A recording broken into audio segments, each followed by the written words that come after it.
For 7 years, David was unable to stop scratching his nose, an unrelenting torment that cost him his marriage, career, and sanity. Countless doctors dismissed his condition as mere anxiety, leaving him to watch helplessly as his life fell apart, scratching until his nose was raw and bleeding. When Dr. Morgan finally examined him with her specialized microscope, she recoiled in shock. Every morning, David Carter gazed into the mirror and saw the same sight: a weary man with a red, irritated nose, dark circles under his eyes, and an expression of quiet desperation. The reflection before him served as a constant reminder of how drastically his life had changed. This wasn't always his reality. Just 7 years ago, he was a different person entirely. Back then, David was living what many would consider the American dream. His weekends were filled with home improvement projects and backyard barbecues with neighbors. At 35, he enjoyed a successful career in construction, overseeing major projects throughout the city. He owned a beautiful home in the suburbs with his wife, Laura, his high school sweetheart. His co-workers respected him, and his friends envied his seemingly perfect life. Then came the spring that changed everything. The season began like any other, with David looking forward to outdoor projects and evening strolls with Laura. It started as a minor irritation in his nose, the kind anyone might experience during allergy season. The timing seemed perfectly normal for spring allergies. As a construction worker, David was accustomed to dust and pollen.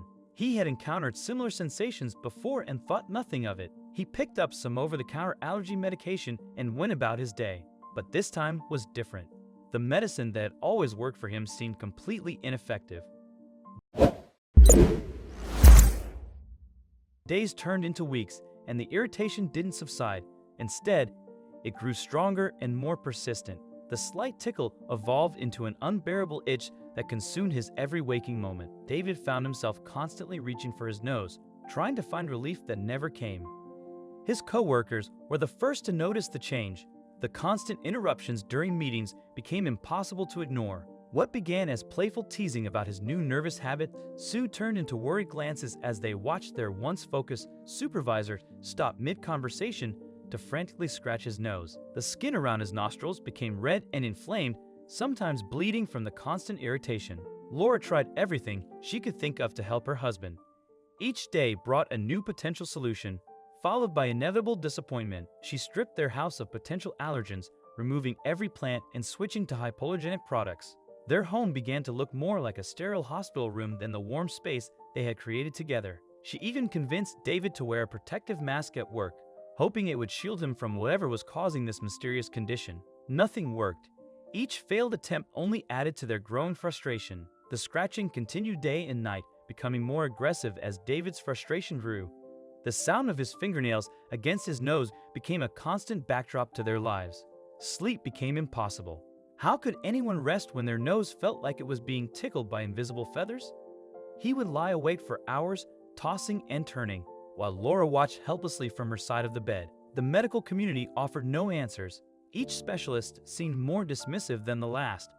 David visited doctor after doctor, each one dismissing his concerns with a different explanation. Some prescribed stronger antihistamines that left him groggy but didn't touch the itch. Others suggested nasal sprays that burned his already sensitive nose. One dermatologist even tested him for rare skin conditions, with all results coming back negative. The breaking point came when a psychiatrist suggested it was all psychosomatic, a manifestation of stress or anxiety. The suggestion felt like a personal attack on his sanity. He recommended therapy and anti-anxiety medication. David left the office feeling betrayed by the very system meant to help him. How could they not see that this was real, that something was physically wrong with him? 3 years into this nightmare, Laura reached her limit. Their once loving relationship had deteriorated into a caretaker dynamic that neither of them wanted. The man she had married was disappearing before her eyes, replaced by someone she barely recognized. The constant scratching had made David irritable and distant. Their conversations had dwindled to brief exchanges about household necessities, and the intimate moments they once shared had become rarer than non-existent. One rainy evening, after another silent dinner, Laura packed her bags. The decision had been building for months, but it still felt sudden and devastating. She couldn't bear to watch the love of her life suffer any longer, especially when he refused to consider that the doctors might be right about it being psychological. As she walked out the door, David didn't even look up from his endless scratching. The separation hit David hard, but the itch wouldn't even let him properly grieve his marriage. Every memory of Laura was tainted by the constant need to scratch. His work performance deteriorated rapidly. On a busy construction site, any distraction could be dangerous. After several close calls where his scratching nearly caused accidents, his boss had no choice but to move him to a desk job. The pay cut forced David to sell their house and move into a small apartment. The downsizing felt like admitting defeat. He withdrew from friends and family, tired of their well-meaning but useless advice. Weekends that were once filled with barbecues and gatherings became lonely marathons of trying different remedies he found online, each one as ineffective as the last. Depression set in like a heavy fog. Each day seemed longer than the last, filled with the same torment. David's world had shrunk to the space between his apartment and his office cubicle. The only constant companion was the maddening itch that had stolen everything from him. He began to wonder if the psychiatrist had been right. Maybe he was losing his mind. 7 years into this living hell, hope arrived in an unexpected form. Her reputation for solving unusual cases had preceded her arrival. Dr. Clara Morgan had just joined the local hospital after spending several years studying rare nasal conditions in Southeast Asia.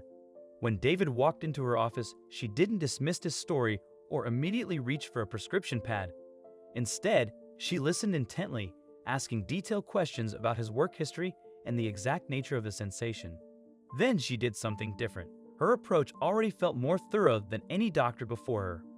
Dr. Morgan brought out a specialized microscope she had used in her research, one that could provide unprecedented visualization of nasal tissue. As she positioned the equipment, David tried not to get his hopes up. He'd been disappointed too many times before. The examination room fell silent as Dr. Morgan peered through the microscope. Her steady hands suddenly tensed on the equipment. Suddenly, she jerked back, her eyes wide with disbelief. She adjusted the lens and looked again, then turned to David with an expression he couldn't read. Was this another dead end, or had she found something? What Dr. Morgan discovered was beyond anything either of them could have imagined. The truth was stranger than any diagnosis they had considered. There, nestled deep in David's nasal cavity, was something green and alive. A plant had been growing inside his nose for 7 years. The seed, likely inhaled during his construction work, had found the perfect environment to slowly develop, warm, moist, and protected. The microscopic invader had gradually established itself in his nasal tissue, its tiny roots irritating his nerve endings all this time, creating the maddening sensation that had destroyed his life. The removal procedure was surprisingly easy, and David felt immediate relief. Within an hour, the tiny plant was taken out and put in a jar. As David looked at the small green growth that had caused him so much pain, he felt a mix of emotions. He was relieved that the itch was finally gone, but he also felt anger. 7 years of his life had been affected by something so small and strange. A medical journal would later describe his case as a rare example of a plant growing in the nose, and it would serve as a warning in medical schools about the need for careful examinations. But for David, it meant something much more personal.